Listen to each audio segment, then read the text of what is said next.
Acho que agora vai. Estamos ao vivo, 8 horas e 30 minutos, 14 de março, começando mais uma edição do nosso Minuto Geográfico. Simbora! Ao vivo aqui via Instagram. Esse vídeo vai ficar guardado para que vocês possam assistir depois novamente. Quem não conseguir entrar ao vivo também vai ficar disponível no nosso canal do YouTube. Aproveitem, quem tem o hábito de usar o YouTube, nosso canal por lá, ele também acaba recebendo os vídeos do Minuto Geográfico, então vocês podem assistir. Acredito até que assistir depois por lá pode ser algo atrativo, no sentido que você possa acelerar o vídeo e ver todos os detalhes. Beleza? Tudo firme com vocês, turma? Vamos entrando. Repercutiu bastante a entrevista dada há algumas horas pelo presidente da França, o Emmanuel Macron. É importante lembrar que mais ou menos há um mês atrás ele deu uma entrevista com praticamente os mesmos termos, basicamente com a mesma fala, quando ele disse que não descartaria enviar tropas francesas para o território ucraniano. Eu lembro que no dia seguinte o Vladimir Putin não demorou, ele respondeu rapidamente dizendo que se a França ou qualquer país da OTAN colocasse tropas dentro da Ucrânia, ele iria considerar isso como uma declaração de guerra, o rompimento de uma linha vermelha e que poderia fazer uso de armamento nuclear. Primeiro ponto que eu quero lembrar para vocês é que a Rússia hoje tem o maior arsenal nuclear conhecido, são praticamente 6.000 ogivas nucleares, das quais 1.600, 2.000 estariam prontas para uso, enquanto isso a França tem lá suas 290, 300 ogivas. O arsenal bélico nuclear da França ele é muito menor, pelo menos oficialmente, mas a gente também acredita até mesmo, pragmaticamente falando, extraoficialmente. Emmanuel Macron, só para dar esse contexto a vocês, ele vai seguir como presidente da França até o ano de 2027. Ele não pode mais se candidatar de acordo com a atual Constituição francesa, a não ser que ele faça uma mudança na Constituição. Para isso ele teria que ter o apoio do parlamento e está na moda essa história de mudar a Constituição, de buscar reeleições e afins. Isso tem acontecido, inclusive amanhã Vladimir Putin vai buscar mais uma reeleição e ele poderá ficar no cargo se conseguir seguir até o ano de 2036, se ele conseguir mais 2 eleições aí sucessivas. Então até domingo os russos vão escolher Vladimir Putin. Colocaram 3 candidatos lá de mentirinha, que são ligados, têm interesse direto na guerra entre Rússia e Ucrânia, então a vitória deve ser de Vladimir Putin. Emmanuel Macron, voltando, ele não é um líder tão popular. Em verdade, a popularidade dele hoje na França, eu estava vendo aqui antes de entrar ao vivo, gira algo em torno como 30% da população, aprovando, dizendo que ele é ótimo, bom ou regular. A gente percebe que o grupo político da Marine Le Pen tem crescido muito dentro da França. Ela que já foi taxada anteriormente de extrema-direita, hoje já não é tanto, porque ela acabou por adaptar o discurso dela e conseguiu pegar um eleitor de centro. Um eleitor de centro-direita e assim por diante. Ela também diminuiu muito as críticas que ela fazia à União Europeia. Eu lembro que ela disse que se fosse eleita, tiraria a França da União Europeia, poderia tirar a França da zona do euro. Hoje o discurso dela é mais moderado, ela tem crescido e a direita cresce em vários países europeus, Polônia, Estônia, Letônia, Alemanha também, Itália, com a primeira-ministra e assim por diante, tá? E aí muita gente ficou assustada, né? Porque hoje o Emmanuel Macron deu uma entrevista. Eu vou trazer para vocês aqui toda a fala do Emmanuel Macron. E aí a expectativa é que agora já é madrugada.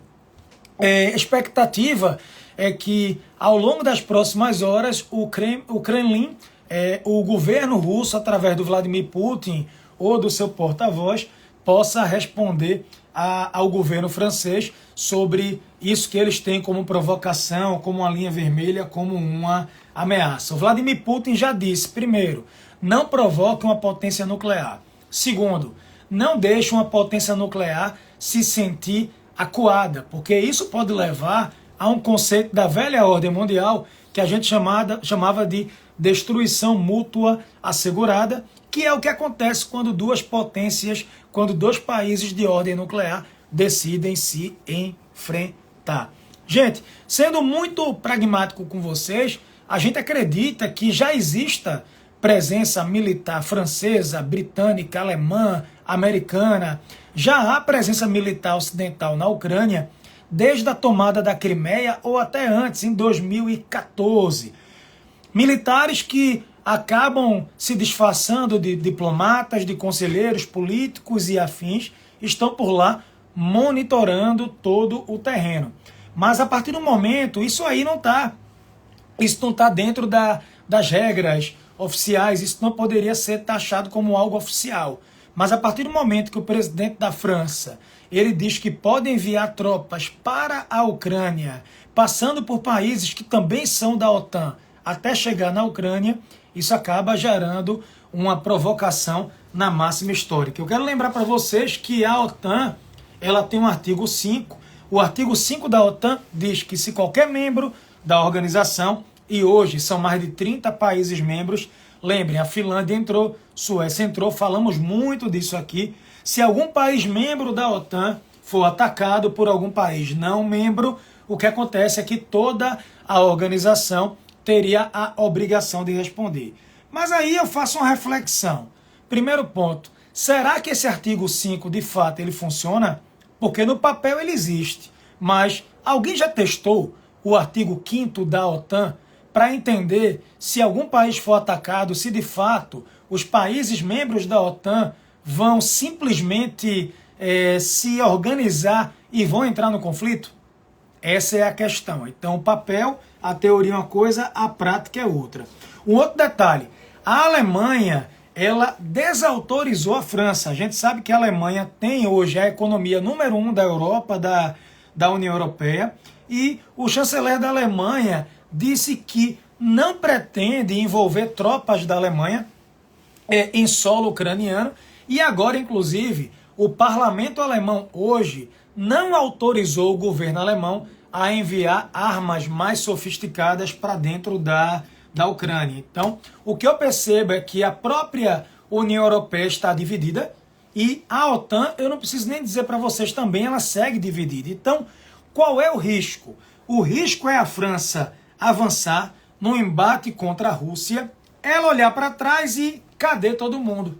Cadê a OTAN? Cadê os países aliados dentro da União Europeia? Então, existe todo esse contexto de que a França possa avançar, Emmanuel Macron possa esticar a corda demais. Primeiro, como é que o francês vai reagir diante disso?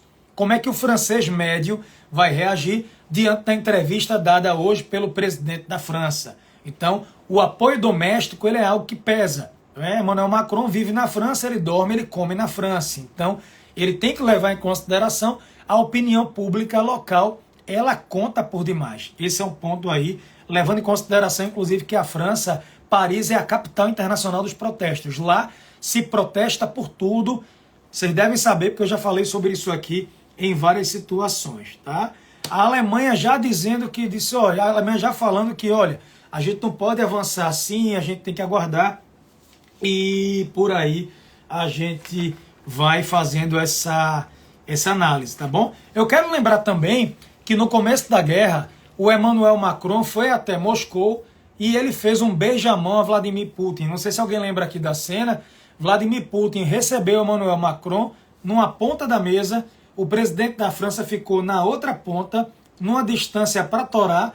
Na época a justificativa era a pandemia e tudo mais, mas o que rolou na época é que o presidente francês ele se sentiu assim escanteado, ele se sentiu humilhado porque ele foi até a Rússia tentar pactuar algum acordo com Vladimir Putin. Vladimir Putin nem para ele, não deu muita bola, o recebeu, mas não fez o que ele queria e aí ele acabou se sentindo, de fato, de certa forma, humilhado. Então não há o consenso.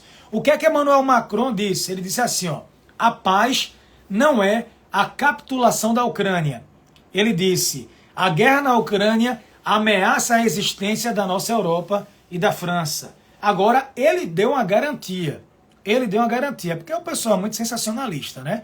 O Emmanuel Macron disse assim, nunca vamos liderar uma ofensiva, nunca tomaremos a iniciativa. A França é uma força de paz. Eu quero lembrar para vocês que oficialmente a própria OTAN ela foi criada no pós-guerra como uma aliança militar defensiva. A OTAN foi criada no pós-guerra como uma aliança militar defensiva, não foi uma aliança militar, como é que eu posso dizer, ofensiva. Atenção, aliança militar defensiva. Claro, de lá para cá muita coisa mudou, estamos no pós-Guerra Fria e o âmbito, a situação de terreno, ela pode de alguma forma mudar, ok? Emmanuel Macron também disse assim, não estão a escolher a paz, mas sim a derrota. Eles estão optando por abandonar a soberania porque estão escolhendo agora dizer temos limites. Tá? Ele falou sobre isso, se a Rússia vencer esta guerra, a credibilidade da Europa será reduzida a zero. Então, foi uma entrevista assim, sem filtro total. Ele disse ali ao vivo a 3 jornalistas o que pensava e não tenho dúvida que essa entrevista começou agora a repercutir. Levando em conta a internet, as coisas repercutem por 5, 7 dias. A depender da resposta de Putin, que está no meio de uma eleição, a coisa pode sim repercutir ainda mais. Ele também disse que não descartava mais empréstimos para a Ucrânia. Agora, ele também reconheceu. Teve algo que o Emmanuel Macron disse, ele reconheceu assim, não temos uma indústria de defesa adaptada a uma guerra de elevada intensidade territorial. Então, a França, ela não está preparada para uma guerra longa, para uma guerra de longa duração. Então, não existe hoje um esforço de guerra, existe aí uma cota direcionada para a OTAN, um exército, mas é bom lembrar a vocês que na própria Segunda Guerra Mundial, pelo menos de início, a participação francesa ela foi, a gente pode dizer de alguma forma, vergonhosa, ok? Trazendo aqui mais algumas informações. Quando se trata de assuntos nucleares, poucas palavras são necessárias. Ele foi questionado, olha, Vladimir Putin tem o maior arsenal militar do mundo. Aí ele disse, olha, não é apropriado falar muito quando se tem armas nucleares, ou seja, é a prática, é usar ou não usar, acaba que não existe o meio termo. Então, foi uma entrevista forte, sim. A gente sabe também que tem muita bravata envolvida. Existe um rumor de que a França está mandando tropas para a Moldávia. E da Moldávia as tropas vão entrar na Ucrânia e vão combater a Rússia por lá. Eu quero lembrar que essa guerra ela é mais uma guerra usada, a guerra à distância, guerra comercial, econômica, tem o uso de drones e afins. Não é uma guerra de trincheira, guerra de guerrilha, como acontecia antigamente, tá bom? Mas tomem cuidado porque isso pode ser verdade, mas até o que eu disse para vocês, eu até acredito, independente dessa aliança Paris-Kiev, Emmanuel Macron e o Zelensky, que a própria França ela já tenha pessoal dentro da Ucrânia. Na verdade, já há uma presença militar discreta, tá? De forma oficial, assumida e endossada. Ele disse que quer mandar tropas para lá. Por agora, ele disse, o presidente sou eu, quem decide sou eu. Ele parece que tem aí o apoio do parlamento, mas a gente acredita que já haja serviços militares de natureza clandestina, fora do direito da guerra, dentro da Ucrânia hoje. Acredito mesmo, tudo leva a crer, disfarçados, como eu disse para vocês, de diplomatas, é o que a Rússia faz também dentro da Europa. Ela usa pessoas disfarçadas pela diplomacia para fazer prática de espionagem e análise militar do terreno. E alguns pontos que eu queria lembrar para vocês, Emmanuel Macron, ele já deu algumas falas muito polêmicas. Ele já, de alguma forma, ele já cometeu alguns erros do ponto de vista geopolítico. Deixa eu tentar achar para vocês aqui. Primeiro que ele gerou uma confusão entre os aliados ocidentais, porque ele diz que vai mandar tropas, aí a Alemanha na sequência diz, espera aí, eu não vou mandar. A Alemanha sequer aprovou novas armas para a Ucrânia, armas aí sofisticadas, mas eu quero lembrar que o próprio Emmanuel Macron, uma vez ele disse que a OTAN sofria de morte cerebral. Ele disse, a OTAN teve morte cerebral. Ele falou isso em 2019. Tá?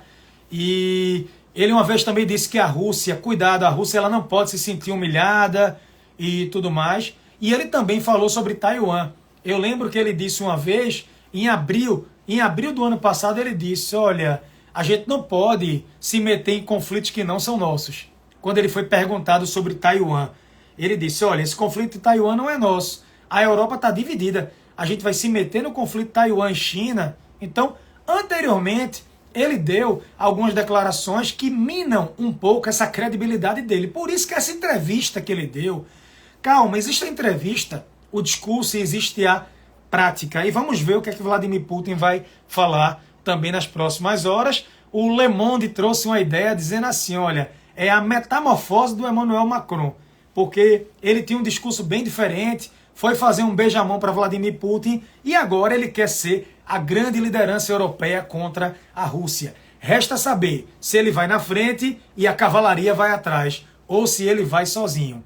Porque se ele for sozinho, a França não aguenta. E volto a dizer a vocês o contexto.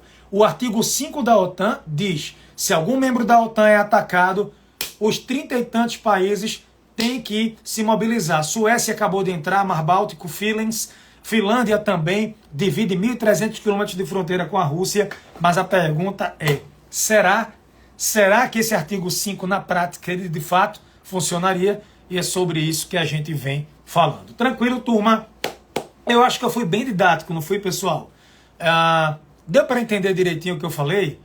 Conseguiram se conectar com a ideia? Tá bom?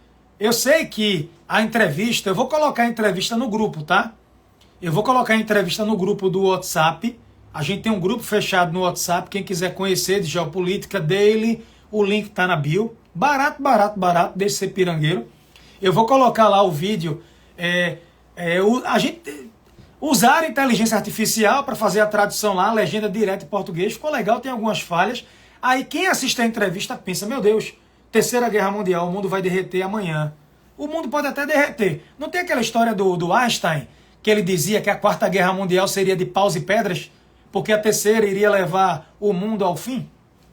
Mas assim, por hora foi só uma entrevista ameaçadora. Bora ver a resposta da Rússia, tem a retórica política por trás e a gente vai ver o que é que vai acontecer.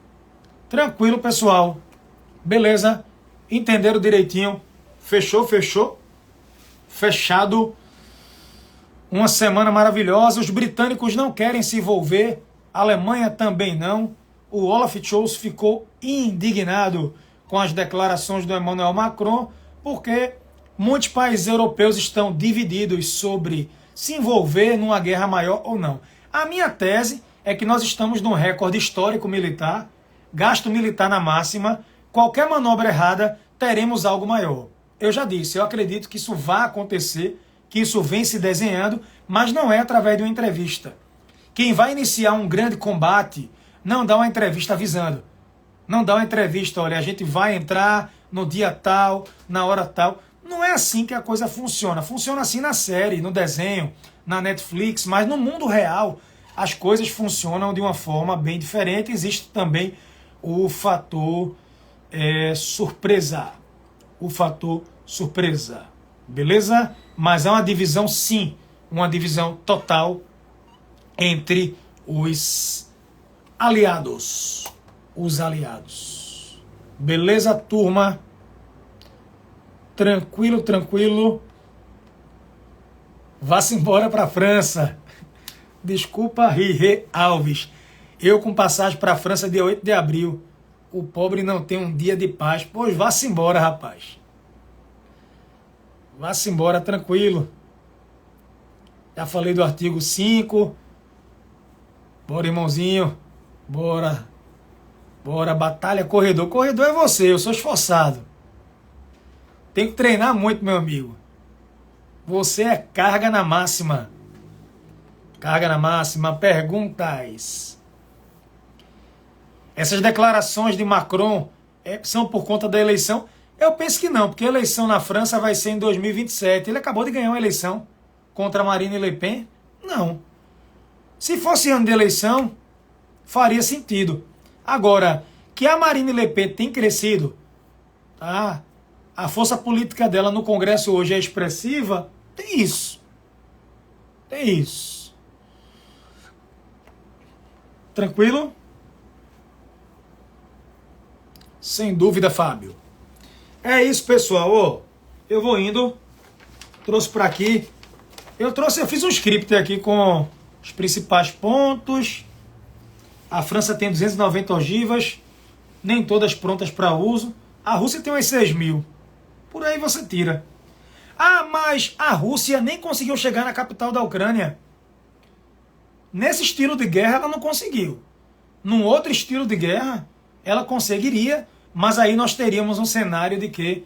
De terra arrasada. Arrasada. Risco para os brasileiros que estão na França? Não. Eu vejo risco para os brasileiros que estão aqui. Todo dia é um risco diferente. Todo dia nós temos um risco. Viver é arriscado. Fica bem, tá? Fica bem. Uau. Tranquilo. Dúvida, gente? Rui, que sempre tem perguntas aí extraordinárias. Faça alguma pergunta, Rui. Canadá, França e Letônia querendo enviar tropas. Será que mais países vão apoiar? Aí é a terceira guerra. A Letônia se metendo com isso, os bálticos, são os primeiros afetados pela guerra. Exatamente. Só os jornais estão noticiando muito. Se Putin resolver acabar com toda a Ucrânia, mas ele vai ganhar o quê? Ele quer o território ucraniano, ele quer expansão, espaço vital, Mar Negro, mercados. Se ele destrói toda a Ucrânia, vai restar o quê para a Rússia? Não seria uma manobra das mais inteligentes. Beleza? Boa noite. Um beijo. Vou colocar agora umas postagens no grupo. Quem não entrou, deixe ser pirangueiro, entre-se embora. 20 e tanto por mês. E você gastando dinheiro com iFood. E vou postar também aqui o vídeo no Instagram e no YouTube. Fui. Simbora. Simbora.